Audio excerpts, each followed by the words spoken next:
എല്ലാവർക്കും എവിക്ക് സ്കെയിലേക്ക് സ്വാഗതം. നമ്മളിന്ന് നിങ്ങൾക്ക് കാണിക്കാൻ പോകുന്നത് ഒരു ചെറിയ വർക്കാവാത്തവർക്ക് എല്ലാവർക്കും എടുക്കാൻ പറ്റുന്ന ഒരു ചെറിയ അഡീഷണൽ സെറ്റിംഗ് ആണ്. അപ്പം അത് എങ്ങനെയാണ് സെറ്റ് ചെയ്യേണ്ടത് നമുക്ക് നോക്കാം. അപ്പം നമ്മൾ നിങ്ങൾ ആദ്യം തന്നെ പരിചയപ്പെടുത്താൻ പോണതാണ് ക്വിക്ക് ബോൾ ആക്ഷൻ. നിങ്ങൾക്ക് ആർക്കെങ്കിലും നാവിഗേഷൻ വർക്കാവാത്തവരുണ്ടെങ്കിൽ അവർക്ക് വേണ്ടിയിട്ടാണ്, അല്ലാത്തവർക്കും ഉപയോഗിക്കാം. ഇപ്പം നിങ്ങൾക്ക് ആർക്കെങ്കിലും നാവിഗേഷൻ വർക്കാവുന്നില്ലെങ്കിൽ നിങ്ങൾക്ക് ഈ ക്വിക്ക് ബോൾ ആക്ഷനിൽ തന്നെ ഇതൊക്കെ ഉണ്ടാകും. അപ്പോൾ നമുക്ക് എങ്ങനെയാണ് അത് സെറ്റ് ചെയ്യേണ്ടതെന്ന് നോക്കാം. നമ്മളൊന്നും ഡൗൺലോഡ് ചെയ്യേണ്ട ആവശ്യമൊന്നുമില്ല. നമ്മളിതിൽ സെറ്റിങ്സ് ഓപ്പൺ ചെയ്യുക. അതിൽ നമ്മളെ ഈ ബാറ്ററി ആൻഡ് പാസ്വേഡിൻ്റെ അടിയിൽ തന്നെ അഡീഷണൽ സെറ്റിങ്സിൽ ക്വിക്ക് ബോൾ ഉണ്ടാവും. അത് ഓൺ ചെയ്യുക. അപ്പോൾ സൈഡിൽ ഇങ്ങനത്തെ ഒരു സാധനം വരുന്നതായിരിക്കും.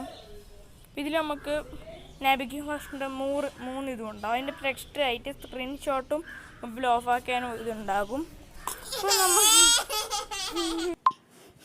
ഇപ്പം നിങ്ങൾക്ക് ആർക്കെങ്കിലും ഈ ക്വിക്ക് ബോൾ ഇങ്ങനെ വെക്കുന്നതും പ്രശ്നമുണ്ടെങ്കിൽ stick to edge 3 second option ഓഫാക്കിയാൽ ഇങ്ങനെ നിൽക്കും. ഓണാക്കിയാൽ സൈഡിലേക്ക് 3 സെക്കൻഡ് കഴിയുമ്പോൾ പോവും.